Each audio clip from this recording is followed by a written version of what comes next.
This week on the Steam Machine podcast, Gordam Freeman Sloppy Toppy. Cue the music. Did you say Gordam? Okay.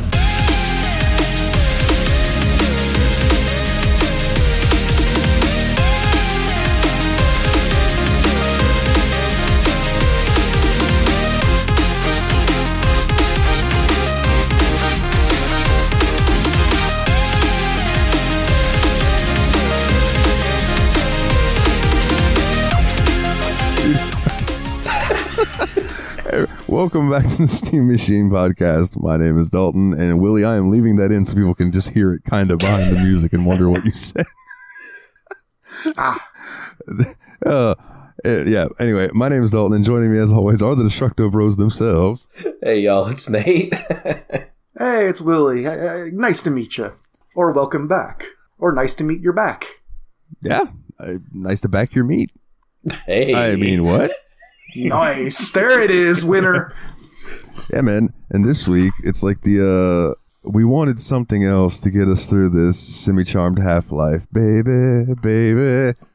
Yeah, dude, 2 forehead slaps. That's what I'm talking about. That's what I'm talking about. Killing the game today, Dalton. Killing the game. But, well, I mean, it was only half alive. Zing! Half-Life full My goodness, I need to get out of the dad jokes part of our Discord. What you guys are up to this week or the past 2 weeks?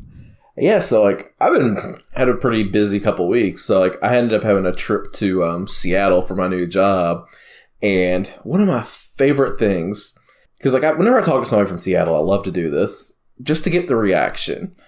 So if you ever talk to somebody from Seattle, ask them, "So do you miss the Supersonics?" Everybody's mood just changes when you ask them the question. Everybody is so butthurt about the Supersonics from Seattle. And like, I get it. It sucks. They should still have a basketball team. But just the reaction that you get for asking that question is kind of hilarious. I get it, though, because there are a lot of sports teams that I don't feel bad about them moving. I'm not like, man, the St. Louis Browns should come home. The only reason the Sonics aren't the saddest one is because the Hartford Whalers existed.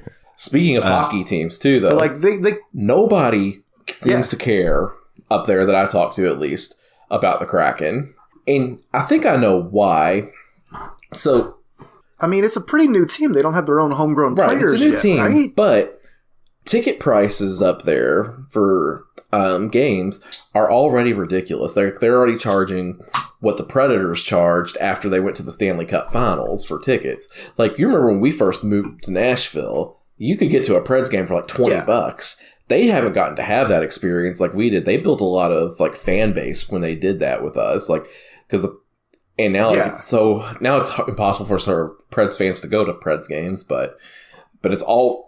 But it used to be so cheap. You're right, because like I mean, even the 5K where they give out tickets at the end of the race, which they absolutely do not do now. Now it's like a 10% discount coupon off of 4 games that no one wants to go to. So like Seattle Kraken never got that experience because they came out the gate charging hella for tickets. That's unfortunate. Like I feel like Nashville was a great lesson for how to build a hockey fan base because, like, they knew, like, hey, there's a bunch of, guys that moved down here from Detroit. We can sell them tickets for a little cheap and be like, we know this ain't your home team, but, you're going to like them.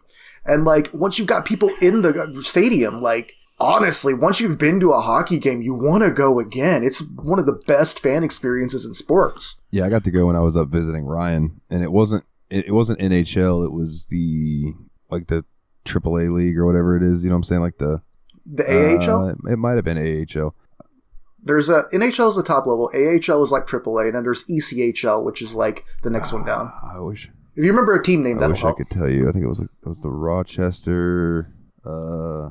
Rochester sounds like it would be AHL because they're AAA in baseball. I'll look it up. Yeah, please do, because I get that. Oh, it's it's the Rochester Americans. Yeah, we went and saw them.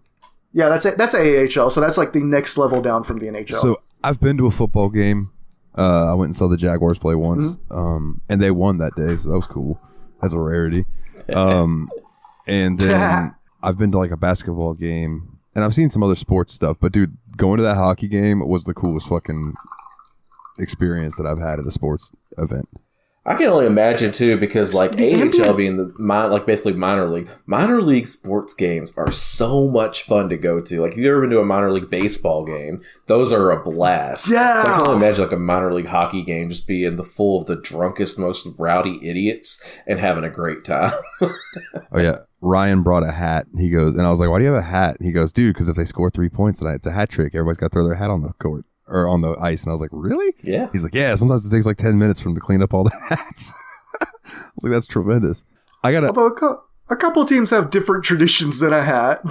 Detroit with their throwing octopuses at the thing, and then Nashville kind of did a riff on that while throwing like southern catfish out there. That's tremendous. Hockey's a weird game, and people that play it are weird dudes. I love got a it. rant though, real quick, about minor league baseball around me. So there used to be this team in Jacksonville called the Jacksonville Suns, right? And growing up, always on the radio, Jacksonville's never been hotter with the Jacksonville Suns. I'm sorry, baseball's never been hotter with the Jacksonville Suns, right? Nice. Somebody else bought it. Somebody else bought it, and they changed the name. They changed the name. No, what to? To the Jacksonville Jumbo Shrimp. Now, I want you to hear me out on this. I was asked why he did this. He said, "Because the sun burns you, and people love Jumbo Shrimp." Like, are you fucking serious, bro? That's fantastic. That's true, though. It's not wrong. Oh, dude. So now, that just reminds me of when I was in college, they were bringing a minor league baseball team to Bowling Green, which is the city I went to college in. And they did a big thing where they were doing all these polls and stuff to get fan support, see what everybody liked. And I was so mad that they didn't go with the one I liked the best. So what they went with was regionally appropriate, was the Bowling Green Hot Rods, because Bowling Green's a town where they make all the Corvettes and all that kind of stuff. They have the National Corvette Convention there every year and all that.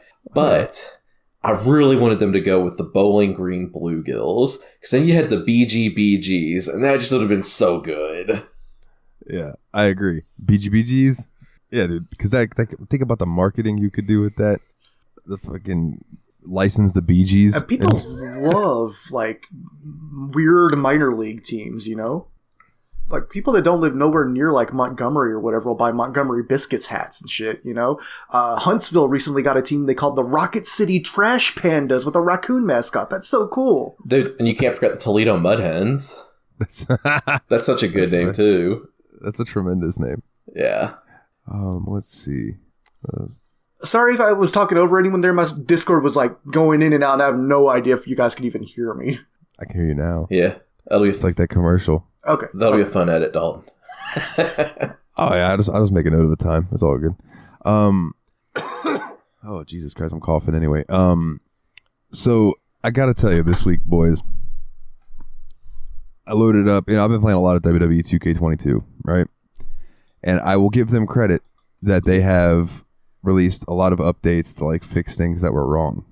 My only complaint with it now is if you are using custom superstars, it takes for goddamn ever to load. So if you turn off entrances, it'll cut down on the loading time some.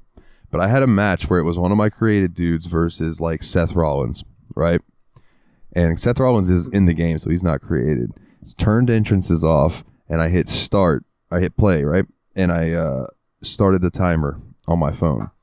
And from the time for it to load to the time that I hit OK to start the match was 2 minutes and 27 seconds. Wow. And that's with entrances off and only one created character. Now, I've done matches where it's 4 to 5 created characters, and, dude, I can go make a sandwich. I wonder how they do that. They got to be storing the assets. Bust my ass. They got to be storing the assets in a different folder or something for that. Because I don't understand why that would be that hard on the system. I'm not really sure, and that's on my SSD. I can't imagine if I had that on my normal hard drive, it would take forever. But custom characters are one of the most fun parts about wrestling games in the first place. The creator wrestler mode is one of the biggest attractions to me of a wrestling game, especially when you see people's insane creations out there, Yeah. Oh yeah, dude. Most of my roster. So I've gotten into where I'll create a few people that I've created every year. I've told you guys, Blade, Razor Storm. There's a few people that I always create. But then I go and download people, and I'll be like, they look cool. I hate their name. I'll rebrand. I go straight Vince McMahon. I love your look. I hate your name. You're gonna be this. You know what I'm saying? Braun Breaker. Sorry. Oh my God. Your name is Rex Steiner, and they're like, we're gonna call you Braun Breaker. Come the fuck on. You were born with a wrestler's name. The worst thing WWE does is when they like rename second generation talent to make it less obvious that they're like, sell that. It's huge. Yeah. And I mean, I guess sometimes it's the they don't want to harp on like maybe the person doesn't want to ride the coattails of their former, you know what I'm saying? But at the same time, like, I get you. That gives you that little bit of relation with the crowd. Like, oh, I remember his dad, or I remember his uncle. Yeah. Yeah, it's like Curtis Axel is Kurt Hennig's kid. Why can't he be Kurt Perfect or something, you know? I don't know, man. I don't know. It just kills me. Like, they do a lot right with their marketing, obviously, because they're the biggest wrestling company in the world. So I can't completely shoot them for that. But there are just some decisions they make that I found boggling, dog. Well, I will say one thing that they did this year in the game that I quite enjoy is, so you know how they have the normal, like the story mode or whatever. But they also have in universe mode, which is the mode that I always use because you can book your own shows with your own rosters and all of that. Kind of just set up your own storylines and things. They have it where you can play classic mode, which is that, or you can play superstar mode, which is where you just choose one character and then you play as them in this world that you've created, right? So I've been playing as Nile Ohala, and just it's been a fucking blast, dude. I really like it. I moved up from NXT to the main roster. I had one match. And the next match was a pay-per-view match for the heavyweight title. And that was the match with Seth Rollins that I mentioned. And now I'm the champion. And I imagine I almost want to set the crowd to boo me because I got pushed way too quick. That's major Goldberg energy. Oh yeah, you got that. You got that Jinder Mahal heat right now, man. You're too much too fast. Oh, goodness, dude. You know what? I would like to see that. Actually, no, I wouldn't. I was gonna say Jinder Mahal versus Goldberg, but never mind. Like that. I mean, they're not as bad as the crowd suggestions would have you think. It's just they're also. I don't see. I don't really. No, in there maybe Goldberg in his heyday versus like Jinder Mahal now, but like I don't want to see like old man Goldberg getting there and hurt somebody like he did Undertaker. You mean Oldberg? Oldberg, yeah, Oldberg. Hey. Goldberg was hurting people pretty early on in his career, though. He gave that concussion to Bret Hart. He ended Bret Hart's career with one single kick, and if you ask Bret Hart about it, he'll talk to you about it for an extended period of time. Oh, I bet Bret Hart will talk about it. Bret Hart is not the kind of guy that won't talk about shit like that. Yeah. Some other quick updates from me. I got an achievement in Final Fantasy VI that I thought was kind of cool. So I'm doing a Let's Play for the JRPG Report Patreon, and the version of Final Fantasy VI that I have is no longer available on Steam. The only one you can get now is the Pixel Remaster, right? So I got this achievement. I should have this already pulled up because I'm a professional, but I'm not. So yeah, okay. I got an achievement just for loading up the game and starting it. It was called Customer Appreciation. Thank you for purchasing the game. I am one of the last people who will ever get that achievement. It's pretty cool. 93.7 people have that achievement, which tells me that the other 2%. I don't know. 93.7. So that's 6%. What the heck? Yeah, that just haven't played it. That reminds me of freaking in Cookie Clicker. There's an achievement for clicking the cookie for the first time, and the guy that made the game, Orteal, looked into the files and found out only 99.6% of people who've opened the game have that achievement. And so he's like, nothing but terror and admiration do I have for the 0.4% of human beings that opened up the game, didn't click the cookie, and then closed it. The game's called Cookie Clicker. Come on. Right? Not today. Click the cookie. I was watching a video that was talking about Half-Life and stuff, just because I was trying to get some more like background information and things like that. And it mentioned Titanfall 2, that the campaign in Titanfall 2 is probably the closest thing that you'll have to Half-Life 3. Now, this video was posted before Half-Life Alyx was a thing, right? Okay. It was the No Clip documentary on Half-Life, if anybody wants to go watch it. And so I'm like, oh, that's cool. So I went and I looked up Titanfall 2, and that motherfucker was on sale for like $4. And I was like, yo, click, thank you. I'll take that. So I'm going to check that out eventually. Nate. I have one major qualm with Titanfall 2. It's that it also abbreviates to TF2, so when people say that phrase in a first-person shooter space, I don't know which one they mean at first. That's fair. That's a fair qualm. Otherwise, the game looks absolutely sick. I really do want to get around to it. Speaking of games we picked up lately, I picked up Sonic Colors this week. Yeah. And I've already beat it. I was going to ask about that because I feel like you just got that game. And then last night I woke up from my stupor and I look at the phone and there's the credits thing. And I'm like, oh, shit, already? Yeah, so it's a pretty short game and it's easy to get through, like the main story part of it. But there's a lot of like extras and stuff you can go down. Like I haven't unlocked Supersonic or got the Chaos Emeralds, that kind of stuff. So I have a lot more that I can go back and do. And the good news is I like the game so much that I plan on doing it. Like this is now my favorite 3D Sonic game. Like it's fantastic and I highly recommend it out. Hell yeah, dude. What was your pick for favorite 3D before this one? Maybe Sonic Adventure, the first one. I like one better than two, personally. Okay. What? It wasn't that one that you got off of My Abandonware? That was good, but like, dude, yeah.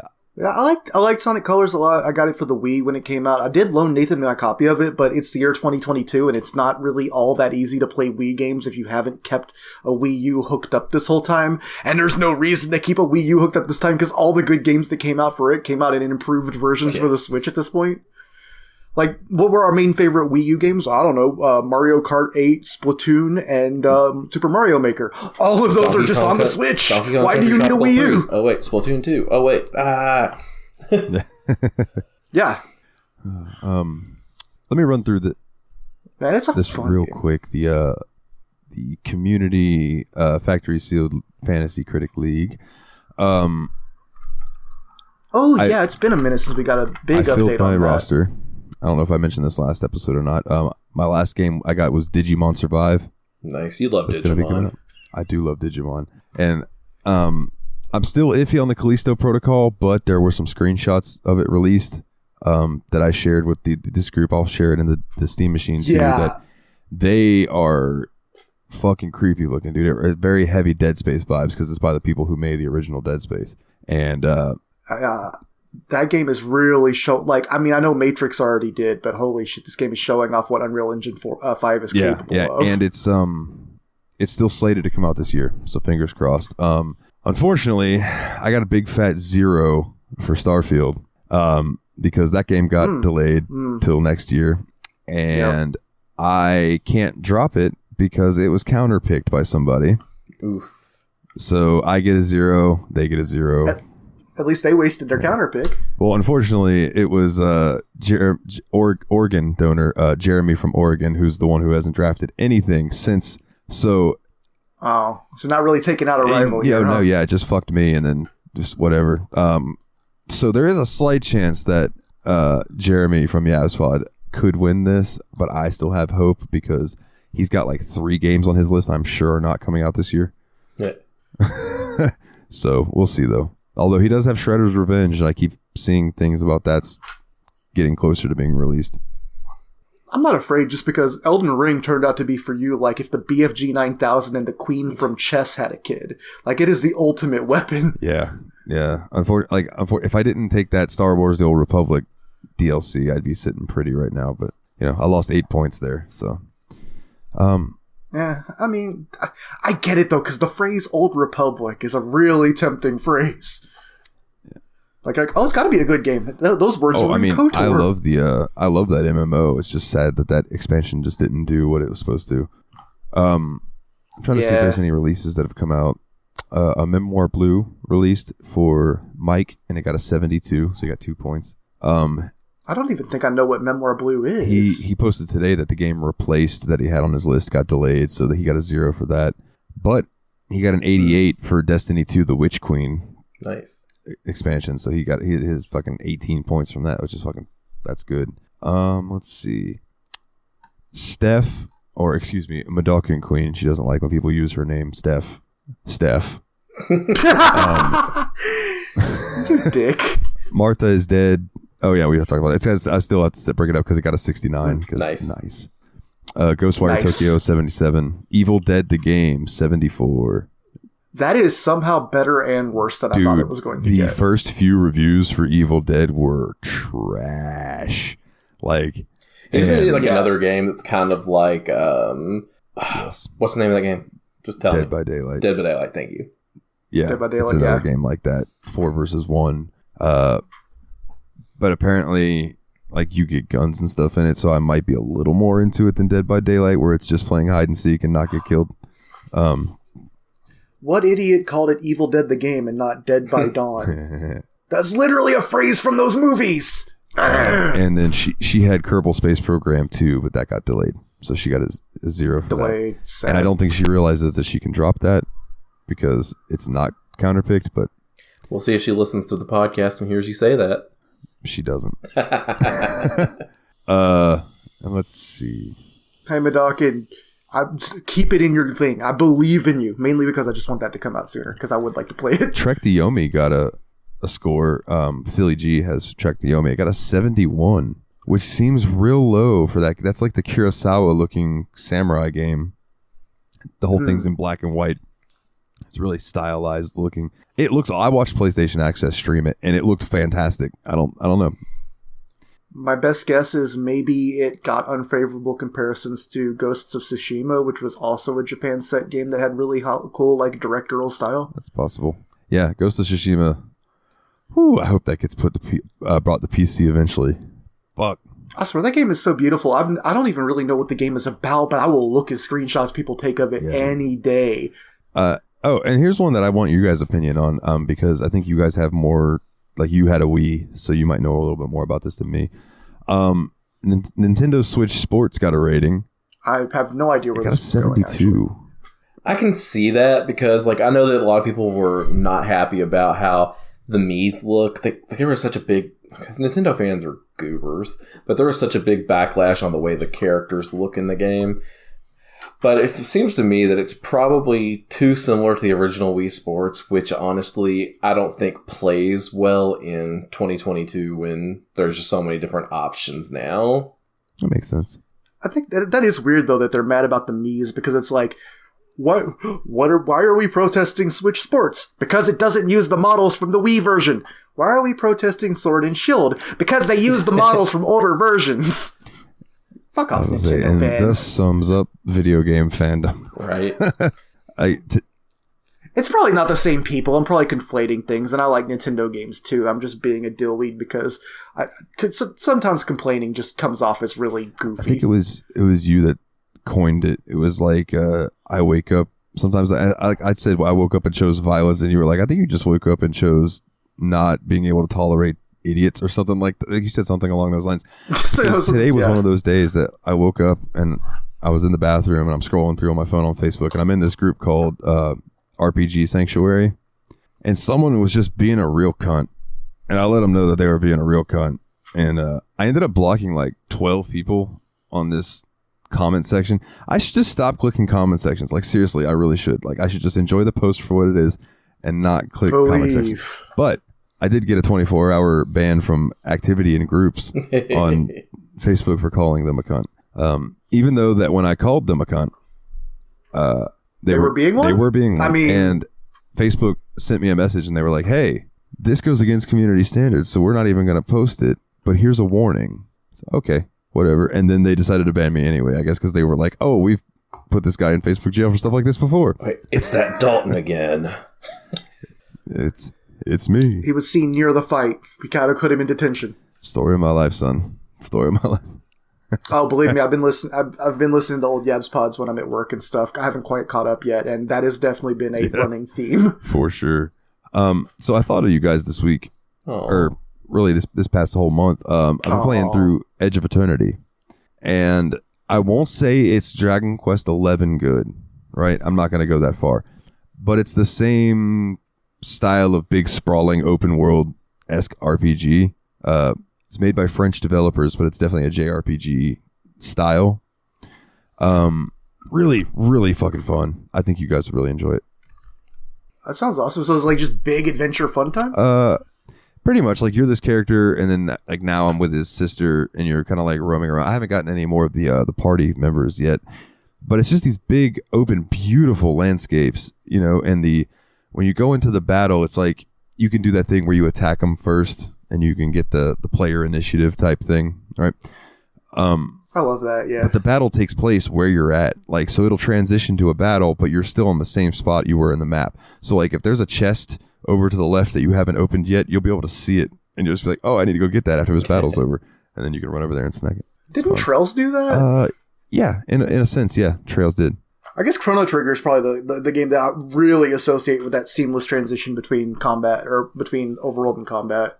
Because, like, the enemies are visible in the overworld and Chrono Trigger for the most part, and then, like, when the fight starts, well, overworld's not the word I mean, it's the, you know, level area, but, like, it immediately goes into the combat. It's just, I don't know, I thought that was cool. Yeah. And one mechanic in Edge of Eternity that I find interesting is, like, if you go into a battle, like, say it'll give you a little challenge. Like, it'll be like, kill the marked enemy last, and there will be, like, this little mark thing on the enemies. So if you kill that thing last, it gives you extra money, which I think is called like Hyur or something like that. Hyur. I don't know. You know, they always have to name their money some weird name that's hard to pronounce. But anyways, it's just really fun. I think you guys would really enjoy it. It might be on my list of games to pick. You know what I mean? Sweet. I don't remember if I had put it on my list or not, but. All right, I'll keep that in mind. It's Edge of Tomorrow, starring Tom Cruise and Emily Blunt. And other games that we picked up, Nate, you picked up a game for GameBuds that I wanted to bring up because it's so goddamn fun. If you wanted to talk about it a little bit, my good sir. Yeah, so I went ahead and got Rift Tracks, the game, last week for us to play. And, man, if y'all played Jackbox games and have ever watched like Rift Tracks or Mystery Science Theater 3000, like, this is like the perfect game for anybody. So basically what you do is it plays you this clip from one of these old movies that has famously been made fun of on Rift Tracks, and then it gives you the opportunity to fill in the blank, to basically make fun of the scene, fill in the next line, and you can just do all kinds of hilarious stuff with it. And like, the group we had last week was just absolutely killing it. Shoutouts to Kana, because I know she was there when we were playing. Yeah, I had a blast, man. Oh, Jeff was too. Jeff, yeah. Yep. Jeff was there too, yeah. I think that one of the things that really impressed me is the game uses like a text-to-speech, and the text-to-speech recognizes stuff you would not expect one to do a lot of the time. Like, sometimes it misses, but sometimes it's surprisingly good. The only thing I really noticed is it doesn't like when you capitalize an entire word. It will just read out the letters, which is sometimes even funnier. I tried to use it for screaming, and occasionally it would just spell it out. H. Was funny or something. The cool thing about the TTS on that too was it gave you multiple voice options. Like, you had man and woman, and then you could do other language accent type things too, which I thought was a pretty neat touch. Yeah, the first time I heard somebody come in with the Japanese accent, it threw me off because I didn't realize you could do that. And I was like, whoa, how did you get it to do that? And it took me like 3 rounds because I didn't want to ask and be like, how do you do that? I figured, they just figured it out. I'll figure it out. It took me like 3 rounds to finally see the button where I was like, oh, okay, it's there. Gotcha. It was great comedy timing too, because I think they did that right when it was like Attack of the Super Monster or something, which was like an anime movie, and they were just like, I'll switch to the Japanese voice. None will expect this. You were right. Didn't see that coming. I didn't know it was an option. And while we're on the subject of GameBuds, if you're part of GameBuds and you listen to the show, go shame the ones that don't. just let them have it and tell them to fucking listen to the show. Anyway. Really steam their machines. Really pod their cast. Fuck their butts. Whoa. Yeah. Yeah.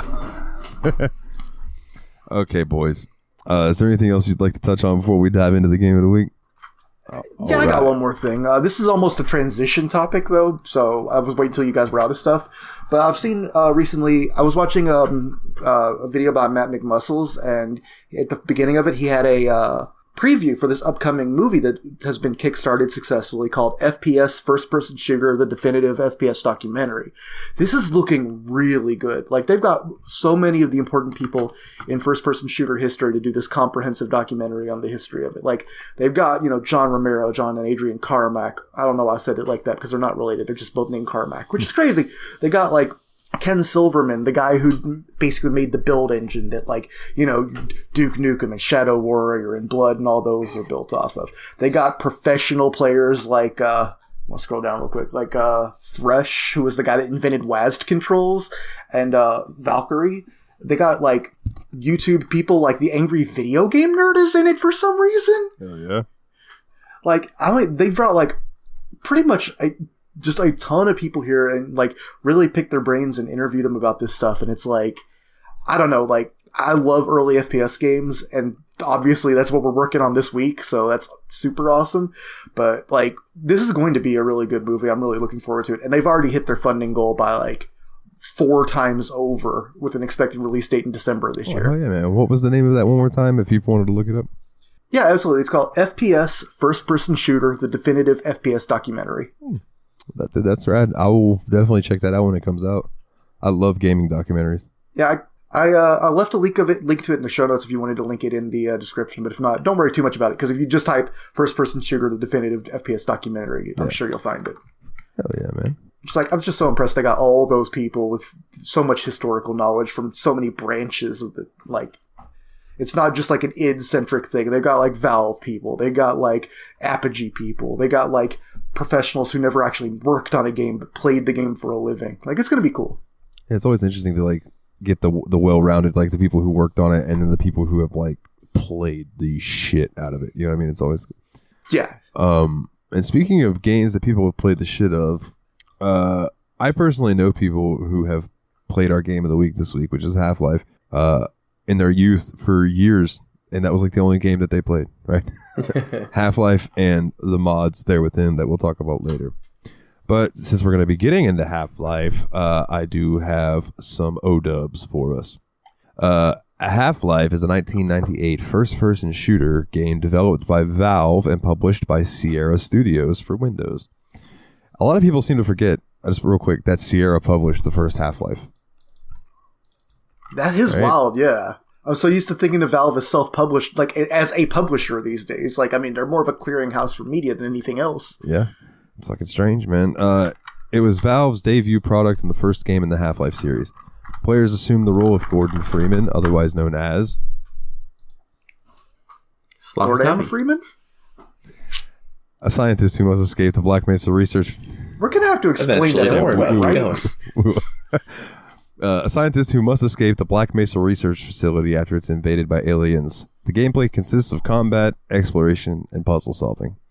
Unlike other games of its time, the player has almost uninterrupted control of the player character, and the story is told mostly in scripted sequences rather than cutscenes.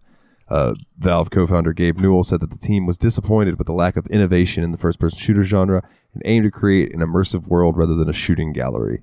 Valve developed using Gold Source, a heavily modified version of the Quake engine, licensed from id Software. Science fiction novelist Mark Laidlaw was hired to help shape the story and assist with the design. And it received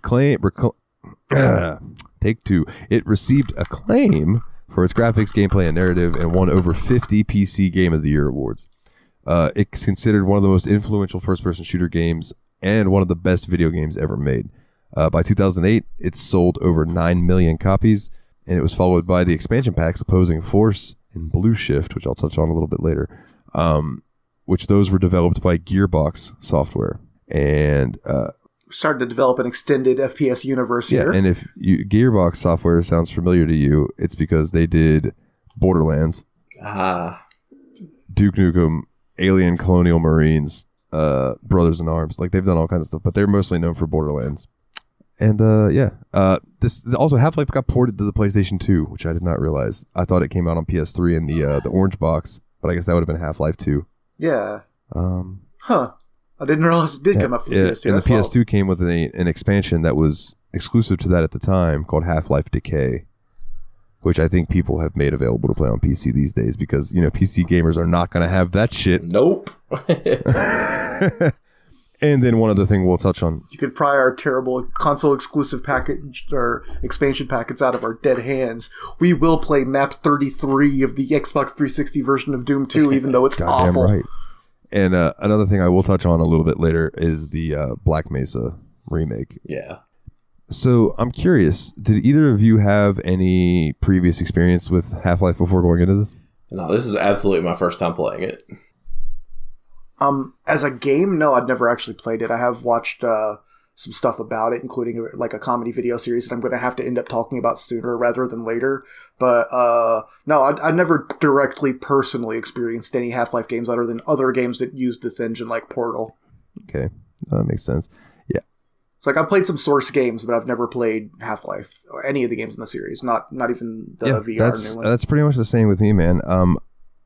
For some reason, I never played Half-Life, but I played the shit out of Counter-Strike, and there was another game that came from Half-Life that, like, well, I have a list of them for later, but was it called Ricochet? I think it was. Okay. Where it was like, with that one. You had, like, it was almost like Tron-esque. Like, I don't know how to describe it. It was an interesting game. But yeah, it's amazing to me, like, what they could do in the Source engine, just in general. It makes me want to kind of dive into it and see if I could do anything with it. You know? Oh, yeah. Why not? I mean, people are still making mods for these games these days. But, like, so my first impression of this, like, trying to put myself back into 1998, you load into the game starts, and you're there, Bo. You're there. Like, it's not a cutscene. It's not anything. You can move around in the train and look around and watch everything going on. And, like, what a mind-blowing experience that must have been back then, you know? Like, I'm trying to, like, put myself, like, okay, so say you picked this up first day, and, like, you the only games that you really knew about were, like, Doom, Wolfenstein, and those types of games, like first-person shooters, because I don't really know what really came out between now and the Heretic and shit like that. This would have been after Heretic and Quake and Duke Nukem and stuff. So this is 1998, I think. So it's been a few years since a really innovative game came out, which would have been probably Quake in like 95. Yeah. Okay. Yeah. Quake then. And just the jump in the interactivity and the different things that you can do in this would have been like staggering to me back then. You know, so like, what did you think? Like when you first loaded in, and you were just like, "Oh shit, I'm on this train. The game has started." Either. Oh, I mean, I knew that the game started off on a train ride with a monologue on it and all that, but like, I didn't really know what was going on in it. And like, not only is like, it gives you the feel that you're right in the game because it's the opening credits sequence, right? Like how old movies used to open with the credits instead of end with them. And like, while this is happening, you could walk around the train, look around, and in fact, you're definitely encouraged to look around because they time the elements out really well. Like they'll be talking at one point about like, you know, all Black Mesa facility attendants must submit to monthly radiation screenings. And as that's going on, you see some really ominous looking green goo somewhere beneath you, stuff like that. The bad news is, because Portal is basically a game that takes place in a parody of Black Mesa, and I'd already played Portal, I was kind of finding everything a little bit hilarious. Because I'm like, I know where this is going to go. Like, this is going to go bad. Maybe Black Mesa, that was a joke. Ha ha. Fat chance. Ha ha. Yeah, one of my favorite moments in that opening scene was when the dude, like, you're just going, and if you just, like, look to your right and down a little bit, there's a guy who just runs towards the door and just starts beating on the door, like, "Oh my God, let me in, please, let me in." And I don't really know what the fuck was going on. It doesn't explain anything that you see. You're just kind of, like, on your way to work. This is just shit that you see on your way to work. Yeah, like, and I think it also did a really good job early on of letting you know that access issues were going to be a problem because, like, you couldn't even get off the train and go into the first area until, like, the security guard came and buzzed you in and all that. So it did a really good job of letting you know, like, yeah, you work here, but you are not important.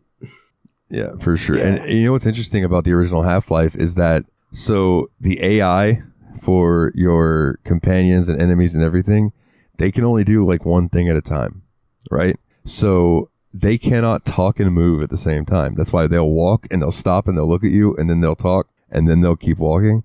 Or your enemies will shoot at you. They'll stand still and shoot at you, but then they run and take cover because they have to stand still while they reload because they can't reload and move at the same time. I feel like that worked out nicely for the gameplay, especially though, because like this is still fairly early on in the FPS timeline, and we aren't all mega super duper skilled and stuff. So like having, you know, that chance to get used to these controls, because I think this was the first game that shipped with WASD and mouse as its default controls. Really? I didn't understand. I didn't realize like for the longest time that was like not standard for the longest time. Like Fun fact, that documentary I was talking about has the player Dennis Fong, I believe his name is. He was the guy that popularized that by using it to whip everyone's ass in Quake tournaments back in the day. He was like so sick with WASD and mouse that everyone was like, well shit, that's gotta be the good way to play. I'm gonna do that now too. And then it started becoming default in the actual games themselves. Because before that, a lot of times people were controlling games with the arrow keys to move and like the alt button to strafe and the control key to shift and all that.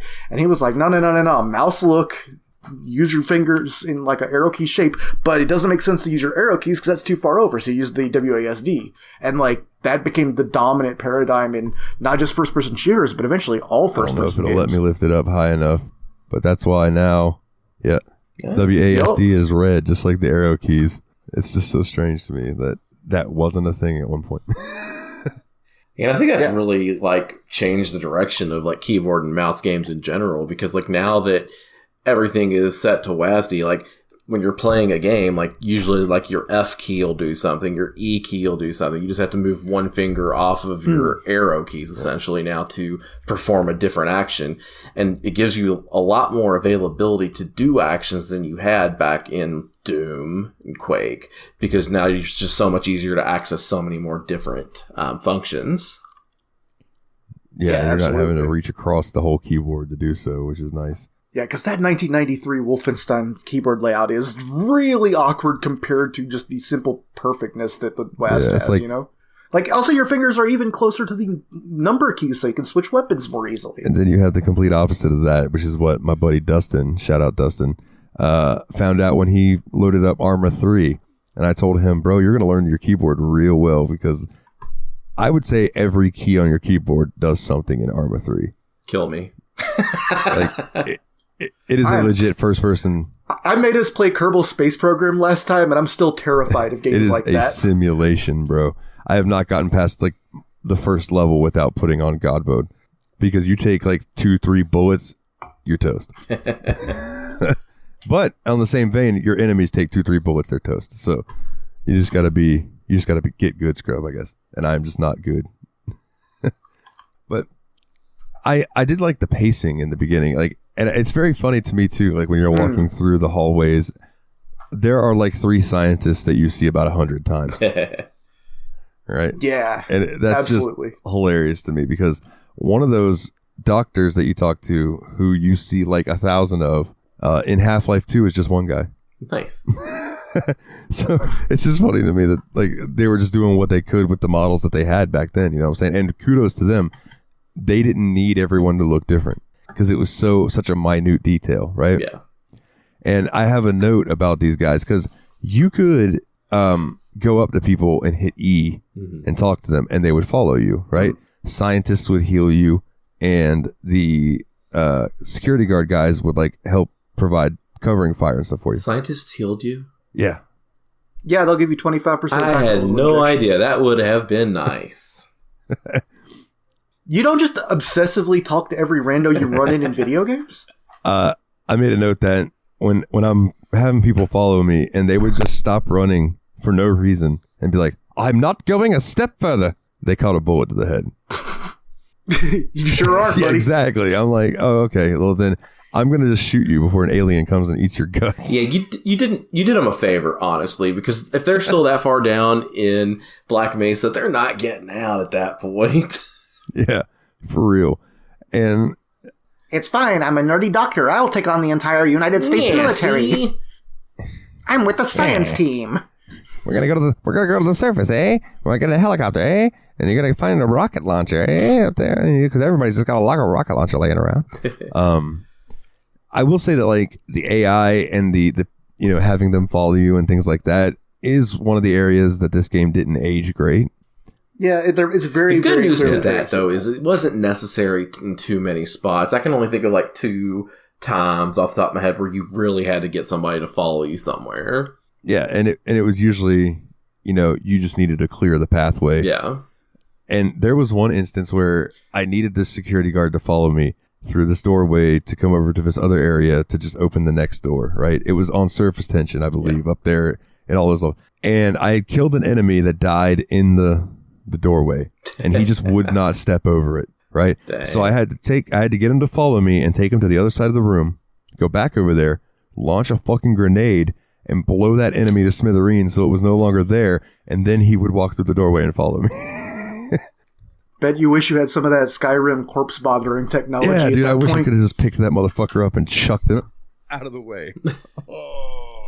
Did you try to eat your mic? What'd you do? No, I went chuck and hit myself in the face with the mic. Yeah, I did. Yeah, that's going to be a loud thump. Sorry, folks. Oh, man, I almost split my lip. That hurt like a motherfucker. Anyway, I lost my train of thought. One of y'all say something. Yeah, so I was thinking, like, thinking about the story of this game, because we kind of talked about the very intro, and I was like, I thought it was really neat the way they kind of built up to everything. First is everybody just greeting you, saying, "Oh, hello, Gordon," and telling you that they've had your presence requested down in, like, the science lab to do an experiment. And you find out Gordon's job is basically just pushing boxes of radioactive material into a radioactive thingamajig. Yeah. I wondered something about this because Gordon Freeman at the very beginning of the game is shown to be really highly qualified. Like, he has a theoretical science PhD from MIT. He's not some random jamoke, and yet he seems like he has the most, like, blue-collar and job. they even kind of say Willie. that in the intro, too. They give his title. I don't remember what it was, like something like a... Yeah, it was a research associate, I think. So it's just like, yeah, Gordon is not, like, high level. Like, they seem to like the guy. Like, everybody seems nice and friendly with him, but he is obviously not a high-level employee of Black Mesa. Yeah. The first security guard offers to buy him a beer when we get out of this. We are never getting out of this. Ever getting back together. Fun fact on that entrance, when you get to that one area when you're in the tram still, and to your right there's the security guard, and he talks to you and then lets you through.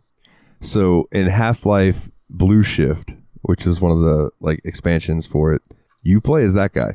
Oh, cool. And you get to, like, you're there and you watch Gordon come in on the tram and you talk to him and then go on, and then that's where the game starts, is you're that dude trying to deal with what's going on. That's really cool. But look back to the story kind of part of it. Like, I liked how, like, the scientists was like, a couple of them seemed nervous and the other one's like, "No, Gordon, it'll be fine. Go on, do your job." kind of thing. And it was not fine. He did his job, but it was not fine. Oh no, it was not fine at all. And not to that, and I have confidence in you, Gordon. You won't cause a resonance cascade. I don't know if it's because I took my time making my way down there or what, but some of the scientists seemed very annoyed with me. Like, they don't like it if you talk to them multiple times. Some don't like it if you talk to them at all. Like, you just walk past a random scientist, they just get kind of pissy with you. Well, joke's on them because they're going to get eaten by a crab monster from space. I will say soon. that when I loaded up Black Mesa and was checking that out, in one of the areas where all the scientists are at, one of the scientists got snarky with me, so I picked up his keyboard from his computer and threw it at him. Nice. And it was satisfying. Nice.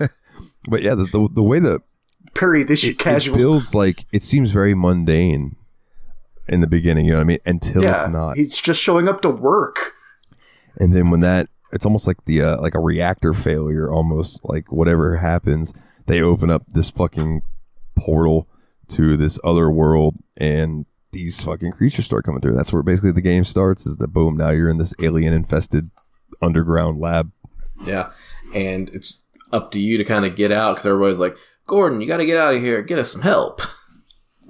I don't know why we decided to go old-timey people for the NPCs in this game, but I'm cool with it. Well, I mean, they all... I'm trying to do an impression of someone that I can't do a very good impression of, honestly. I like that you could, in theory, like, one of the things is they were like, we wanted to give you the ability to save some of the people that were in there with you, like the scientists and stuff. And I thought to myself, like, I wonder how, because like I said, they would get to some points, they'd just be like, "I'm not going a step further." Or they would just die. I was gonna say, don't press the elevator button the first one you see. That's a good way to save a couple of them. Oh man, that is such a funny scene though. Like, I know I drew a reference to Portal because, like, Portal has kind of, like, a lot of, like, black humor to it, and then this game definitely has its moments of dark humor. yeah, you know, for sure. Go ahead and describe that scene for. Oh, just straight up when you're early on, like shortly after the resonance cascade, and you go forward into an elevator, there's a room with an elevator that's clearly there, and there's a button you can press, and you can just go, beep, beep, and the moment you press it, you just hear screaming, and an elevator falls from above with, like, 3 scientist guys on it. I didn't do that. No. Oh, you didn't do that? I can't believe you didn't hit the elevator button. Yeah. It's very, very early on in the game, too. Apparently, they like that was one of the first things they added to the game as well. Like they did that to try to make like the director laugh or whatever, and he loved it. So they're like, "Yep, this is staying in." And then that's kind of like where the game kind of starts, and then you start trying to run around just to try to get out of the first area, and you find the crowbar.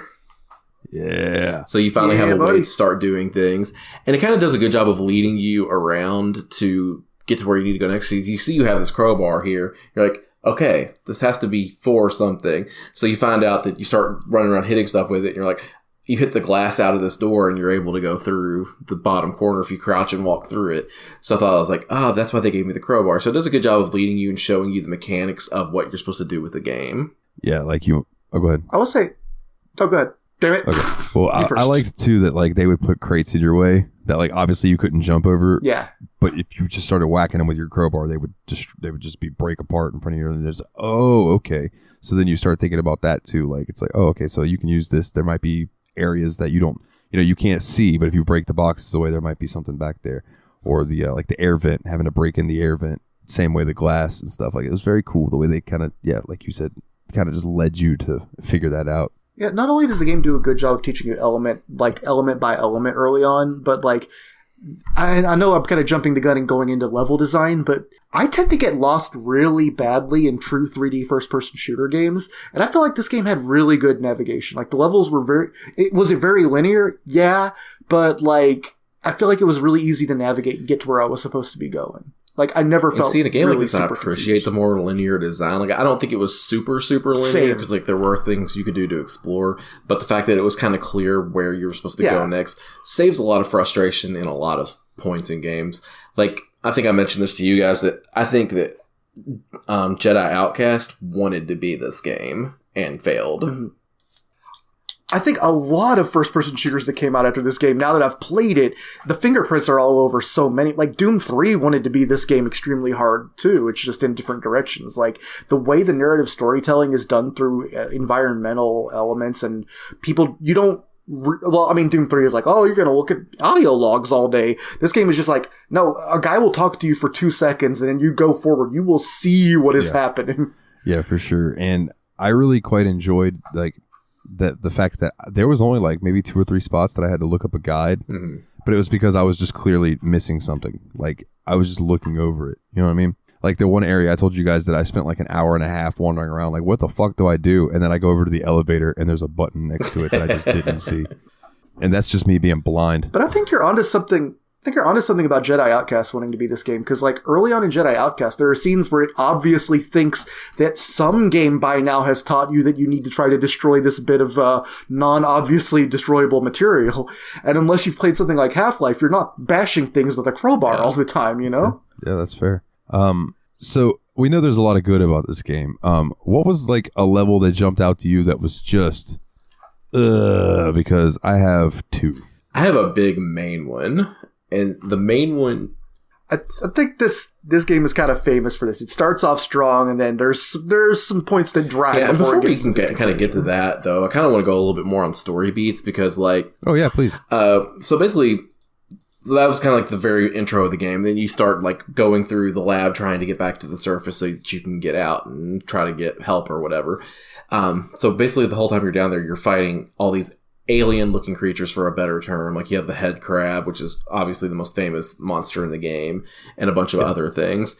And finally, you start getting new guns and stuff like that. But at some point in the game, you start noticing there's other humans down there shooting at you as well as the aliens. Oh, that's right. Yeah. Yeah. So at some point, the U.S. military has been called in, and they're not your friend. They don't like the aliens either, but they also do not like you. No, and if I remember right, they introduced that in a scene where you hop down and there's like a military dude and a scientist. And the scientist is like, oh, they're here to save us. And then that military dude just fucking guns that motherfucker down. Dead. And then they start shooting at you and you're like, oh, what the hell? And you can kind of hear them talk like as you're going through. And basically, they're sent in by the government to clean up this fuck up. And the soldiers are not exactly happy that they're having to go in there and just massacre civilians, you know what I'm saying?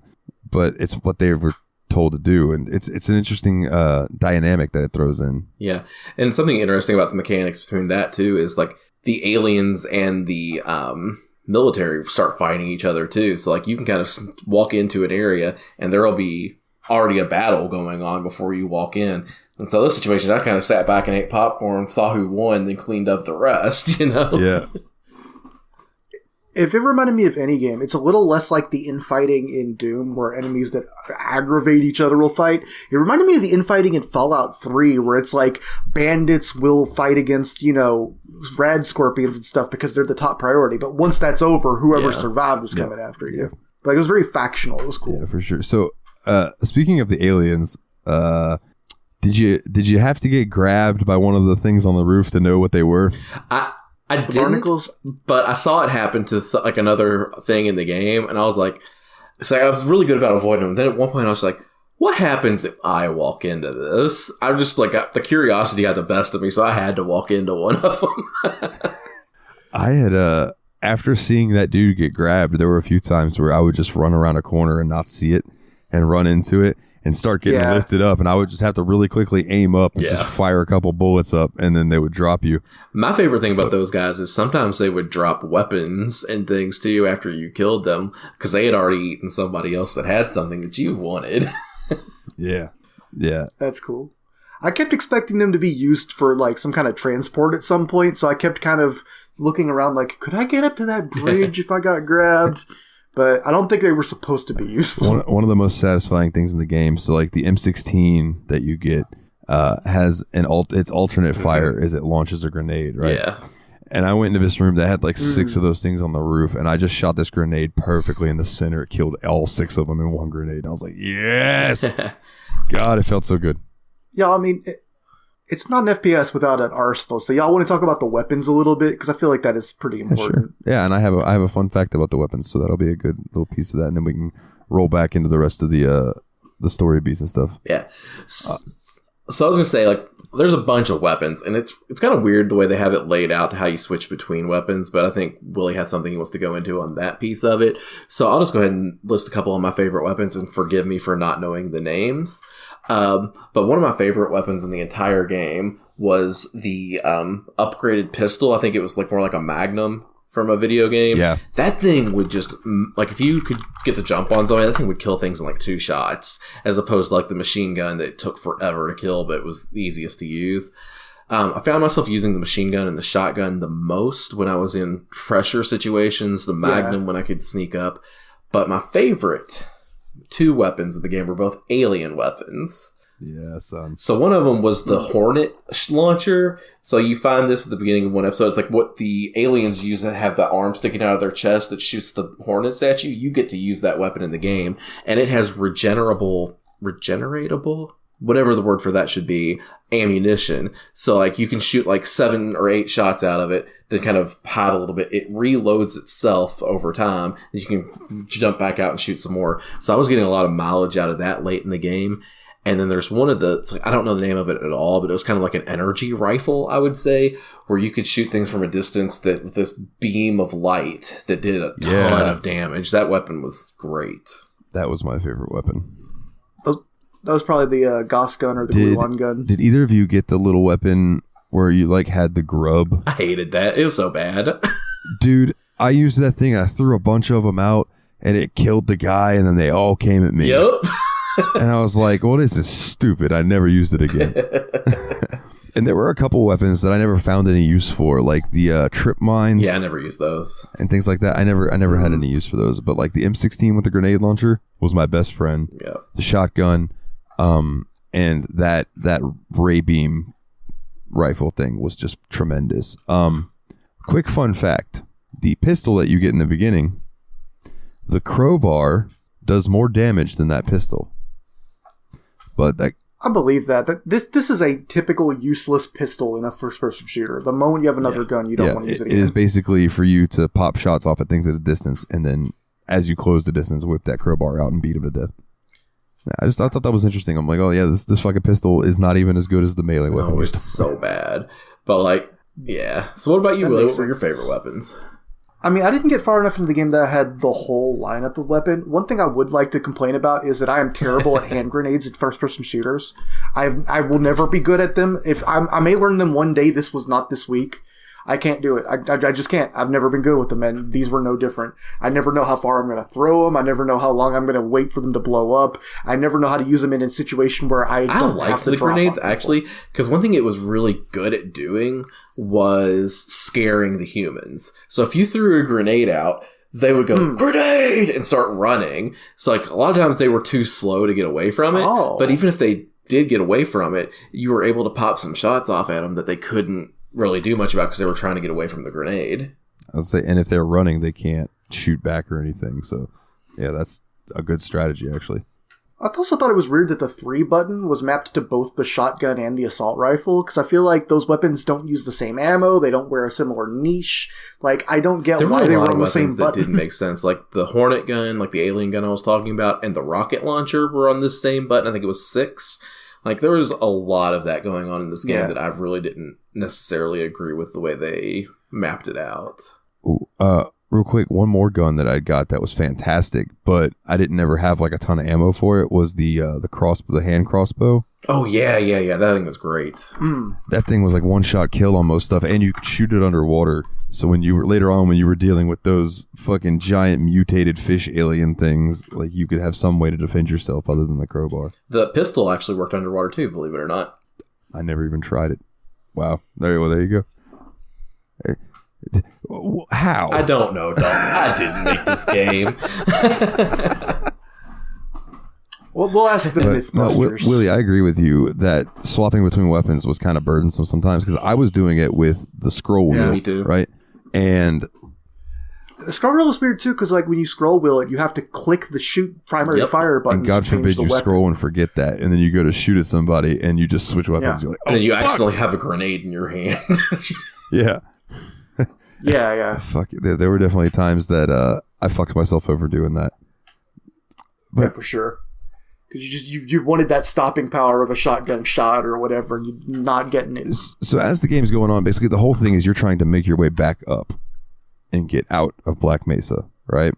And as you're making your way through, you have these ability to save some scientists, quote unquote. And like you said, you're dealing with the military and stuff like that. But then you get to the first level that I complain about. And everything I saw online, a lot of people complained about the length of this level. That's not what bothered me. It was just a lot of hidden stuff behind corners, and that was on a rail. So it was where you were basically on this, what was it, like a trolley, maybe like a mechanized trolley thing, and you're having to ride around, and you might have to. It took me a couple routes around to realize that I needed to shoot this fucking sign thing that would then flip and change the direction of the track. Yeah. In some spots, but a lot of those were like these situations where I would, and Nate and I, you probably had to deal with this too. You'd go like into a new area, and then all of a sudden there would just be like a turret and 3 dudes, and it was like, fuck. It was completely something that you couldn't be prepared for. Like you would get into that room, and then all of a sudden you're getting shot at. There was one that I thought was especially egregious, where you come around the corner and it's shooting rockets at you. Yeah, what the fuck? And it's just like, oh, duck, I guess. Or I guess you could have ducked. That might have been smart. But it's like there was no way to anticipate these things coming. It was kind of like typical of that era BS that the game would throw at you. So one thing that I thought ended up being extraordinarily crucial and important in this game was saving constantly. Oh, yeah, bro. All the time. Especially in and we'll talk about this, the platforming areas of the first person shooter. Oh God, no one after every jump. Every fucking jump, dude, save. It's because I know I'm gonna fall off this motherfucker. But back to On a Rail, that was the problem with that. Like I didn't think it was too long, and I didn't think it was too confusing to navigate. I mean, it wasn't easy, but like you could get there. But just the egregiousness of the placement of enemies and turrets and stuff was kind of stupid. But there was some lore stuff in that particular stage that I liked, because at that point you started seeing signs that was like, die Gordam Freeman and things like that. Like the military was actively aware that you were the one causing all these problems for them, that there was a human fighting back and providing as much resistance as the aliens were. Yeah, and that that makes a lot of sense. Well, because when I was seeing those, I was like, who would write this? Like, who hated me at Black Mesa this much? But that makes sense that it would that it would be the military that are looking after you. And my question is like, whose blood are they using to write that on the wall? Like, what the fuck? I have a stupid anecdote, which was I knew before this game two things. That one, On a Rail was a commonly criticized level. People say it's really long. And two, that the game starts you off on that cable car trolley thing or whatever. So for whatever reason, I conflated that in my head and thought the game had like a 30-minute intro where you're on the car. So like I was pleasantly surprised when you just get right off of it. You're right in the game. Oh, yeah. No, yeah. And like, I believe it's after On a Rail that you start getting into, is that where you start getting into the underwater stuff? Yeah, so what, like, after On a Rail, you actually get captured. Like, you get grabbed and you lose all your weapons. Everything is taken away from you, and they throw you into a trash compactor. Very Star Wars. So, like, this trash compactor starts compacting, and you have to get out of the trash compactor, and that's when you end up more at that water area that you're talking about, Dalton.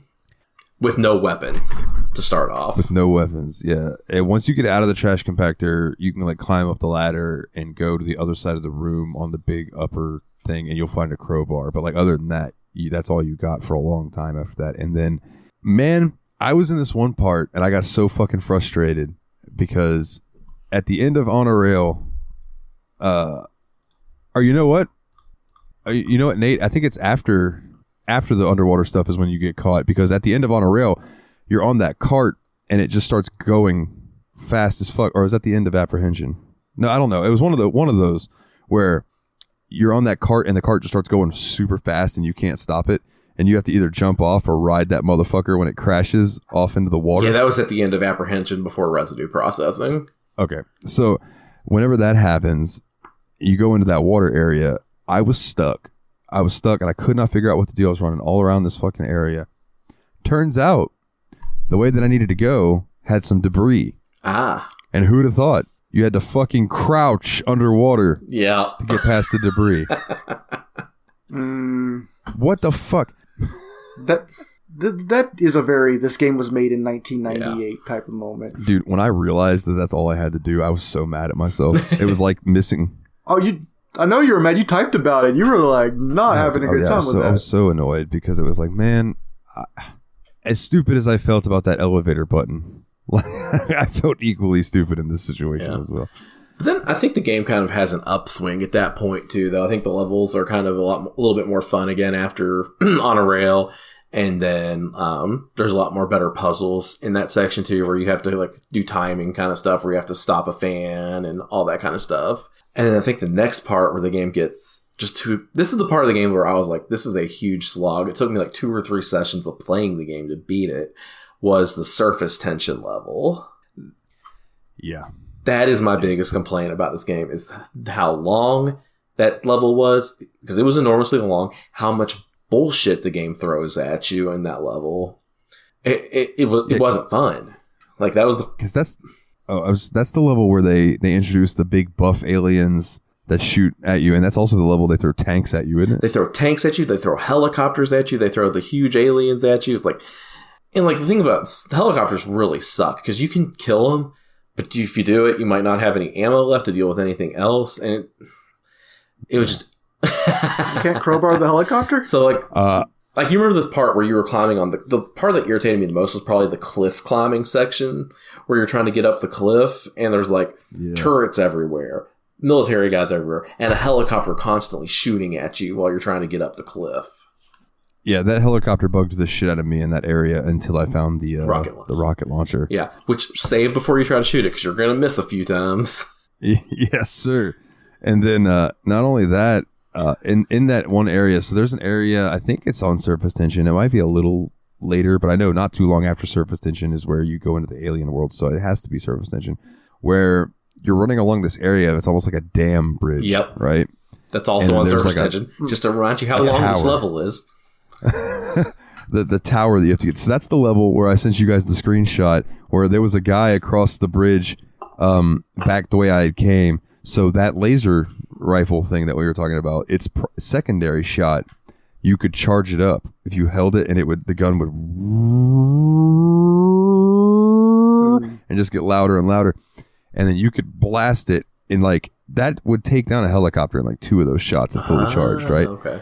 So I shot one at this dude just to try to take him out from a distance with it, and that gun has recoil and will send you flying backwards. And it sent me flying up and over the fucking building that was behind me, and I went behind it and out of the map, right?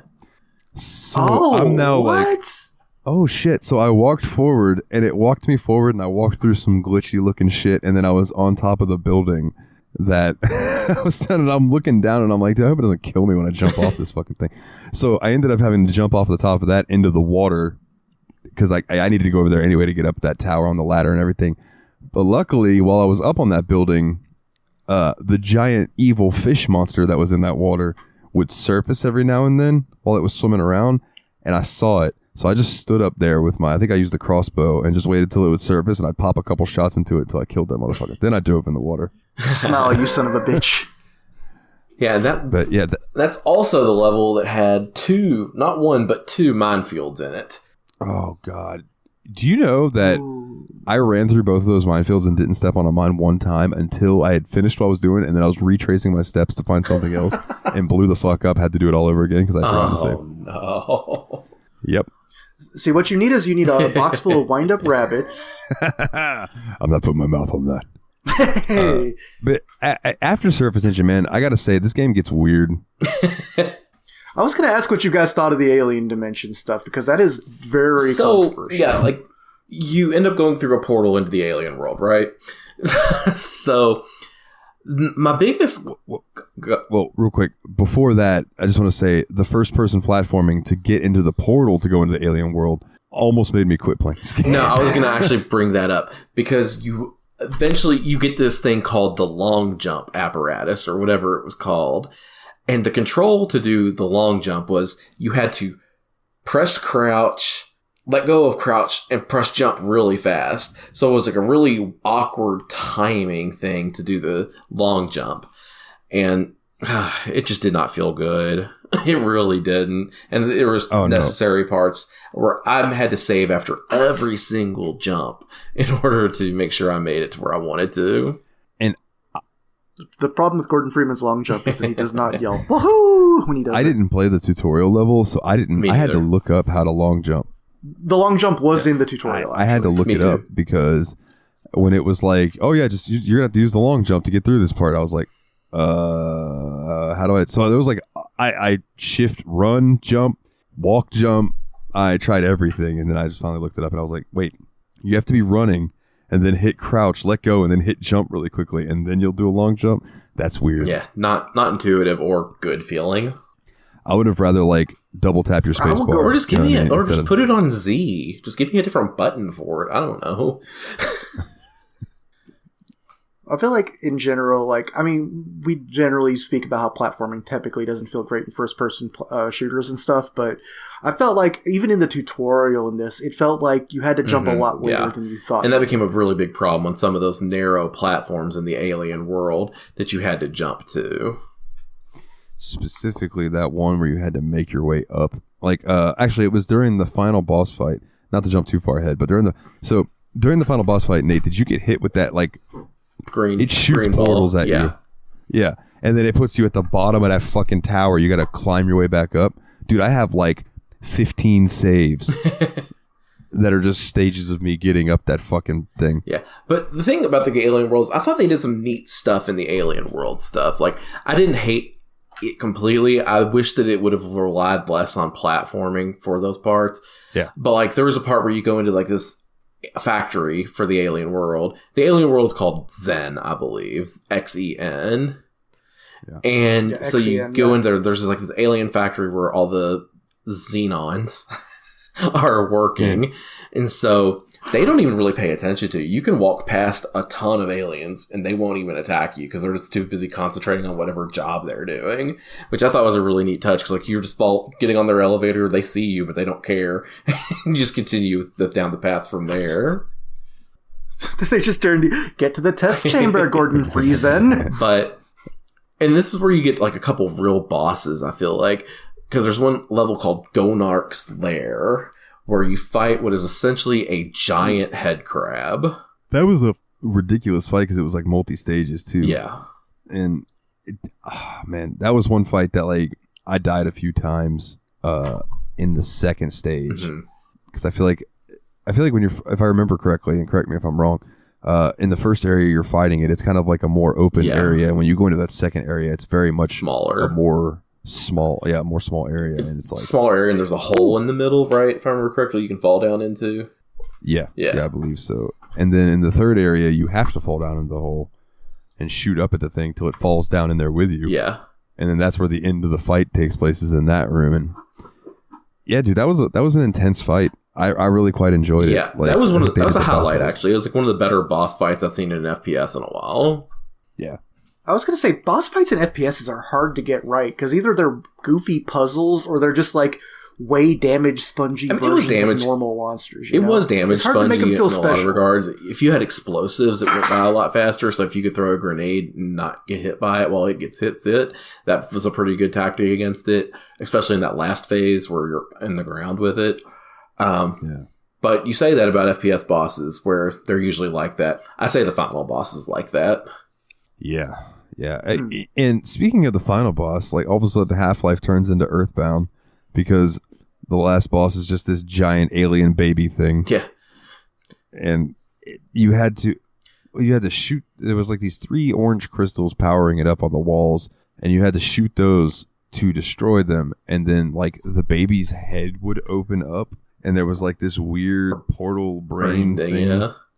And you had to like, so in the alien world, there are these little pulsating growths on the ground. And if you stand on them, and when you jump, it'll shoot you far up in the air. And you had to do that to get up into the air high enough to be able to shoot the boss in the brain. And it might have been damage spongy. I used that ray gun and the powered up shot, so it only took about 4 or 5 of those shots to that brain.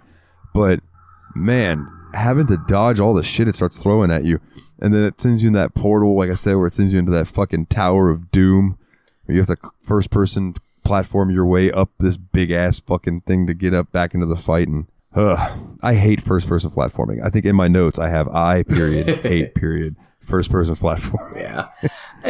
I thought that the boss wasn't the worst thing I've ever seen, but I didn't think it was a necessarily great or fun boss fight. But then you destroy it, you get this big fireworks show, and then that's the end of the game. The last thing that happens is and we didn't mention this guy, but there's this guy you would sometimes see walking through that you could never quite keep up with. And he was this guy in this black suit. I think he had a fedora on or whatever. They call him the G-Man, so I believe.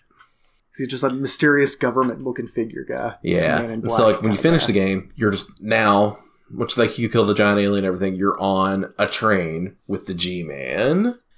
Yeah. And he gives you a choice. You can either join him and step through this portal. It's a job offer. Or he gives you a job offer. Yeah.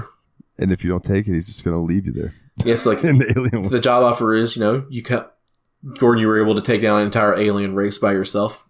We could use a guy like you on our team. Or we'll leave you here and you'll fight one last battle that we promise you cannot win. And so if you go through the portal, you do a handshake, you get the job, you're good to go. If you don't go through the portal, you get transported into the room with just I don't know. Anyway, so you're just in this room with just a bunch of those big alien guys with the arms coming out of their chest, and all you can do is look around because there's like 100 of them around you, and you have no weapons because the G-Man had taken your weapons at that point. So, and then it just ends, and it just looks like a scene out of a bad porno. But maybe he actually survives in that because he gives them all sloppy toppy. Yeah, so I guess we should probably talk about that. So that's the end of the game. So I was looking through Steam reviews after I'd finished the game because I was like, yeah, this was a really fun game. I enjoyed this a lot. I'm glad I played it. So I just started reading through Steam reviews. And there was just this one that in particular jumped out to me. I kept looking at it for like 2 minutes because it kept making me laugh out loud over and over again because it just was the most ridiculous Steam review I'd ever seen.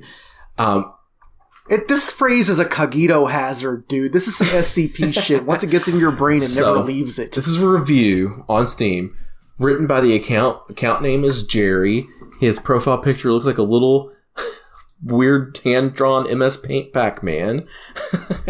He has 11 products on his account. And his review, for Half-Life is Gordam Freeman Sloppy Toppy. And I don't know why, but it was like 3 a.m. when I'd finished Half-Life and I was looking at reviews, and that just cracked me up for hours straight.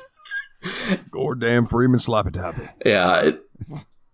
It should be pointed out, it's Gordam, which I don't even know where that spelling came from. If it was just Gordon, it would have been kind of funny. But the fact that he goofed up the last 2 letters of the first word, just it really sets up the expectation. It's the wind up before the pitch. Thing I've seen online, I don't know what it is, but like there are groups of people who refuse to use the letter N. Like they just don't like the letter N for some reason, so they'll replace it with the letter M. That's rude. So like I've seen like, you know how people call a fat cat chunk? Yeah. They'll call it chomp. I don't know what they call me, mate. G'day, Mike. Is Adam one of those people? No.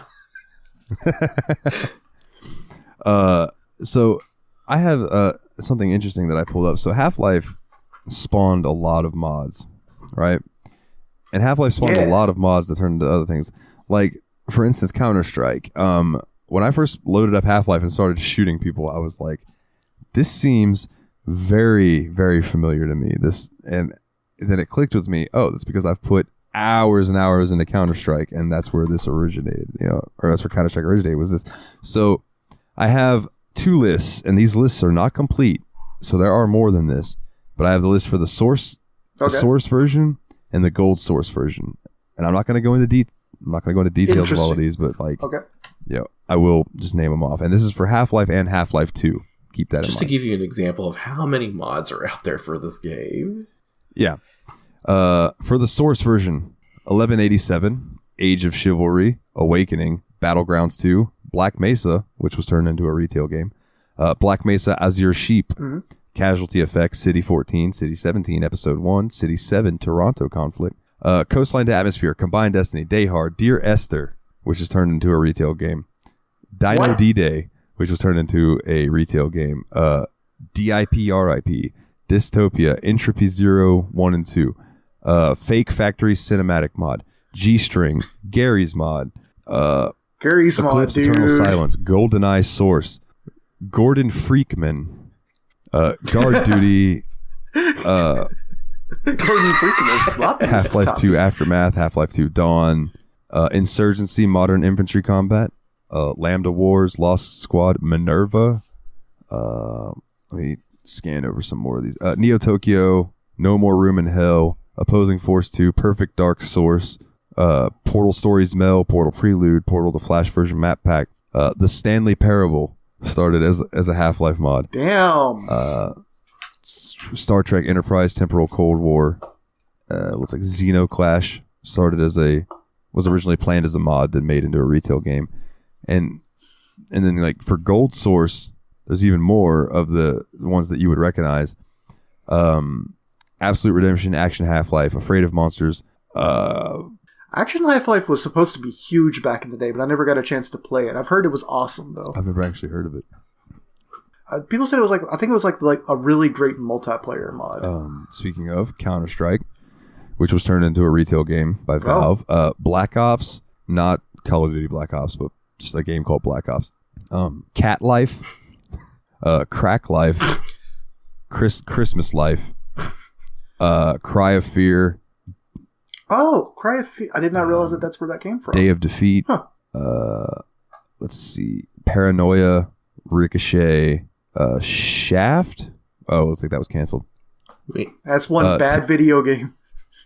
Team Fortress, They Hunger, The Ship, and USS Darkstar. And there's a bunch of other ones that I skipped over just because they're like Half-Life before, Half-Life, Critical Mass, Half-Life, Echoes. Like there are so many fucking mods for these 2 games, Half-Life. Yeah. It's insane. This game's definitely left an imprint on video games as a whole. Like this game goes beyond just being a huge monumental success for FPSs. I think it's culturally relevant and it's made an impact on just the way games are made in general. Yeah, for sure. It's one of those things too, like Citizen Kane, where people will tell you this and you won't believe them, but even though it's super important, it's a foundational part of the history, it still holds up. Go check it out. Yeah, absolutely.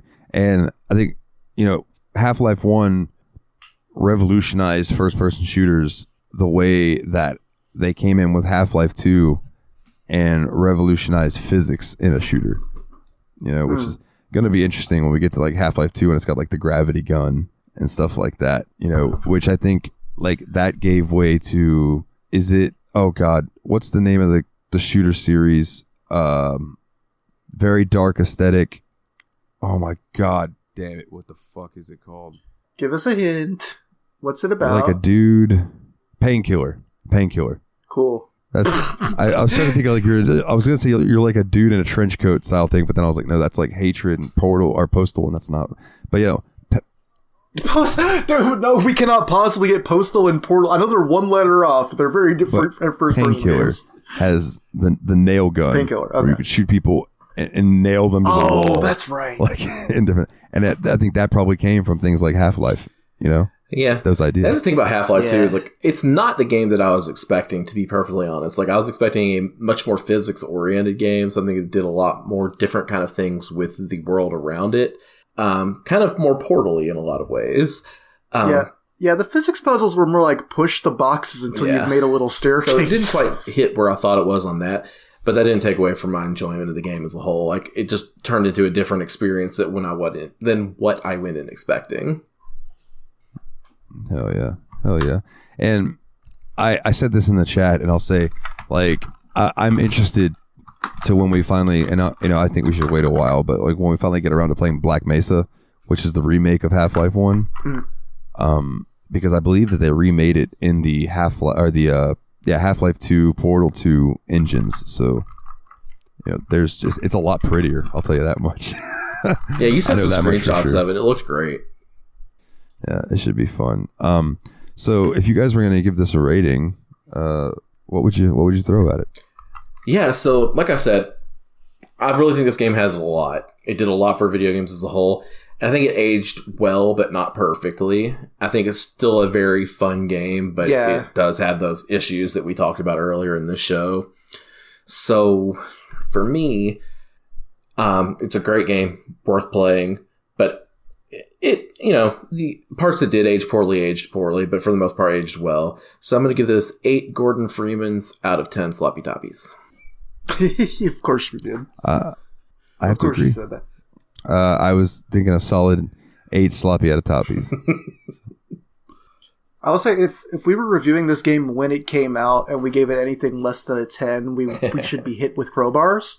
But as it is an older game, I mean, I have a little bit more affection for the old FPS games, I think, than you guys did.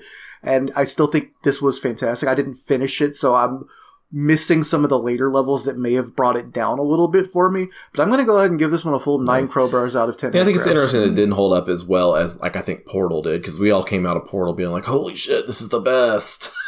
Yeah. And I think that's probably because they just took things they learned in Half-Life and then transferred that over to Portal. You know what I mean? I'm really intrigued by Half-Life 2 at this point as well, because, like, they took everything they learned from here and moved it forward. So I'm excited for that. Yeah, I mean, this game was brilliant, but I cannot overstate that this is only 5 years after first-person shooters thought they had to have lives and high scores in them. And I want to say that, like, Half-Life 2 is to Half-Life 1 what Portal 2 was to Portal 1. And we know that was a big jump. Yeah. Nice. You know what I mean? So it'll be interesting to get around to, for sure. Well, boys, that about wraps up the Half-Life chat. And that means that it's my choice for the next game. Yes. And I didn't know you played video games. Yeah, I just started, man. It's fucking... That's cool. Have you ever heard of Half-Life? It's pretty awesome. Is that the one with the old Gordam Freeman Sloppy Toppy? Because I have heard of that. Yes. Oh, man. So, my choice, if we can, I'm going to wrangle in one Paul Korn to join us. I do not know if this is going to be a 2-parter. It might be, depending on how much y'all like the game. Because I do know that this game's, I think, about 30 hours. Okay. But I think it's going to be fun. And that game is Yakuza 0. I'm down. It's time. Yes. Back-to-back bangers, baby. Let's go. I mean, the whole premise of this podcast has been clearing out the backlog of the all these games that we have. But occasionally, some of them is just like, this is a game we've been wanting to get to for forever. Let's do it. And Yakuza is definitely a series that I was torn between Yakuza 0 and Yakuza Like a Dragon, because Yakuza 0 is the start of the story for 1 through 6, or I guess 0 through 6. But then Like a Dragon's its own thing. So I was torn, but then I'm like, but we're going to be playing Final Fantasy 7. So good call. Let's hold off on the turn-based one. Good call. For a while, you know. I do definitely want to get to Like a Dragon, and I've heard it's a great on-ramp to the series for people. But I want to meet our boy Kiryu, find out what he's up to, you know? Like a Dragon introduced a new cast. For sure. And 0 is the prequel to all of the, like, so, you know, the first game obviously was Yakuza 1 and stuff like that, which, once we get to those games, I think they're all on Game Pass. They were, but they remade Yakuza 1 and 2 as Kiwami 1 and 2. Nice. Yakuza Kiwami. Yeah. So, but that's for a later chat. But yeah, it's going to be Yakuza 0, some fun beat 'em up action. All I'm going to tell you guys is look out for the big beefy motherfucker who every time he hits you, he steals money from you. That's all I got to say. And you'll find out. You'll find out. Sweet. So yeah, I'll get in touch with Paul. I did mention it to him, and he said that he would be down. So we just gotta kind of figure out his schedule and see what we, you know, with the recording and stuff. But that should be fun, Sweet. Man. I love me some popcorn. He's a good dude. Yeah, he is. I would say that this is like the most hype I've been in a while. Like, but I was about this hype to do Half-Life as well. So like, I don't know. The hits just keep coming for me. This is definitely something that I've kept saying. I want to play these games. I just need an excuse when the podcast gets to it. We're doing it, baby. Oh yeah. And I guess that about does it, man. So let's get into the house cleaning. If you want to come join us on Discord, you can go to bit.ly/TSMP Discord, all capital letters. Come in there and join us, talk about some video games. Vote on the fan poll, which I believe Final Fantasy 7 won the last one, and I think American Truck Simulator is in the lead on this next one that's going. Was it American Truck? I believe so. Yeah. Yeah, Middle-earth Shadow of Mordor is close behind it, though, so if you would rather that game, then join, come vote, let your voice be heard. If you want to be an awesome person, like one of our many, many Patreons, you can go to, I say many, many Patreons. Well, many, as far as you know. God damn it. Patreon.com/The Steam Machine Podcast. And a special shout out to those who donate $10 or more a month, and that would be Nate Sir Cogsworth, the 7th of Juniper, Jeff, the original expendable, Mr. Syllables himself, old Jeffy Lube, and Ariso Adam. Shout out to his podcast, Revival and Extinction. Speaking of which, dude just did a really good episode on the Metaversus video game that's coming out, the WB Multiverse. Sorry, Multiverses. I get that wrong half the time too. That's why. Anyway, it's a really cool new platform fighting game that stars WB characters, and I think this episode was really fun on it, and I'm looking forward to playing that. And since he has it, maybe if we can get the Australia and United States time barrier broken, we could play together at some point. Right? That'd be cool. That game, it sounds cool. He wrote me a message after I had edited it and sent it back to him, and he posted it, and he goes, man, that feeling when you spent the entire episode calling it Multiverse, and then you realize it's called Multiverses. It's a hard game title to get right. But yeah, man, he's a good dude. Check out his podcast. It recently got an uptick in sound quality for some reason. Yeah, weird how that works. It's been nice. I'd also like to give a shout out to YABSPOD, yet another BS podcast, and JRPG Report, or 2 other shows you can find me on. If you want to get a cool shirt with our logo on it, tsmpproductions.threadless.com. You like the show music, pop over to nilethenightmare.bandcamp.com. That's where you can find all the music that I make. Leave us a 5-star review wherever you get your podcasts. And if you want a nice little link to take you to all of this bullshit that I'm talking about and not have to type anything in other than once, bit.ly/The Steam Machine Podcast, capitalized phonetically. And that's where you can find our website with links to all the shit we do.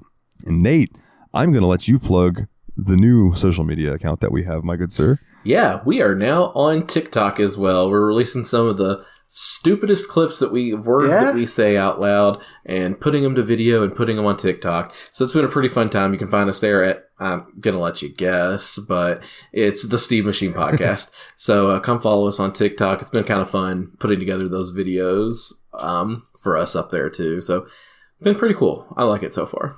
the interactions on them have been really interesting too. Like Amnesia's doing really well. Yeah, they're getting some pretty good. So it's been interesting. It's been fun to watch. I check in every now and then. You know, I go into the bathroom, I load it up, and I look, and I'm like, oh damn, it got another 100 views. That's cool. The funny thing is like the second video we posted got way more views than anything I've ever posted to the Turtle Bear Man TikTok. So I don't know what I'm doing. Dude, yeah. The TikTok algorithm is That's what I was about to say. We've had many a conversation behind the scenes about, dude, there's no fucking idea how TikTok works. Like as far as the algorithm goes, there's no idea.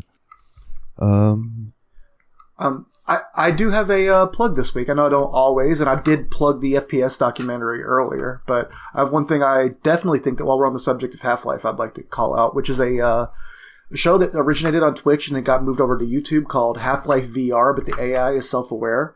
The entire show was available on YouTube. It's been done by a guy named Wayne Radio TV. And it's basically just this hilarious, like, improv comedy show where this guy's playing Half-Life VR and his friends are in there on voice chat, like, pretending to be the NPCs and stuff, messing with him the whole time. And it's just incredibly funny. Like, when you talked about the ropes and I started laughing for no reason, that's because one of the running jokes on it is Dr. Coomer, who plays one of the scientist characters, runs up to every single rope he sees.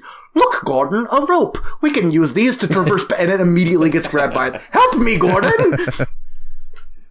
Gets funnier every time it happened. But, like, I couldn't even take, like, seeing vending machines in this thing seriously, because every time I saw a vending machine, I'm like, just remembering that time that Wayne, as Gordon, smashed the vending machine with a crowbar, and all the other doctors and stuff just ran up and started making slurping noises like they're drinking all the soda directly out of the broken machine. Like, it's really funny. It ends up, it resolves very satisfyingly. Like, it has an actual story to it. But it's, like, seriously the funniest thing that I think happened on the internet in the year 2020. And, like, I highly recommend it. It's called Half-Life VR, but the AI is self-aware. If you just type in HLVR AI, you'll usually get there. And it's very, very funny stuff. Nate, I know you're taking a break from streaming, sir, but do you want to plug anything? Yes, like I am taking a break from streaming. I don't know how long it'll be, but I'm still going to be on TikTok and Twitter. Like, I haven't posted a TikTok in a hot minute either, but just find me at Twitch, Twitter, and TikTok at Turtle Bear Man. I'll be back eventually. Oh yeah. One last thing before we get out of here. Just something that I thought was a nice little touch in Half-Life, and it's that in the very beginning, when you're walking around, you can walk over to the microwave and turn it on and just ruin someone's lunch. Like, it just, that little touch is just hilarious. Nice. And I think it's in that same room. You can go up to the vending machine and try to get something out of it, and the guy's like, "Oh yeah, good luck, man. All the vending machines in this place seem to be broken," and it's because you can't get sodas out of them or anything. So it's just a little funny little joke. As long as if you crowbar them good enough, a bunch of soda will come running out of them. Because I crowbarred every single vending machine I saw, because the whole time I was sitting there just imagining all my friends from HLVRAI over there slurping up the soda, and it made me laugh. Word up. Well, yes, next time we will be talking to your ears from our mouths. It will be about Yakuza 0, and I look forward to it, man. Yeah. So for the Destructo Bros, I'm Dalton. This has been the Steam Machine Podcast, and as always, guys, Gordam Freeman Sloppy Toppy.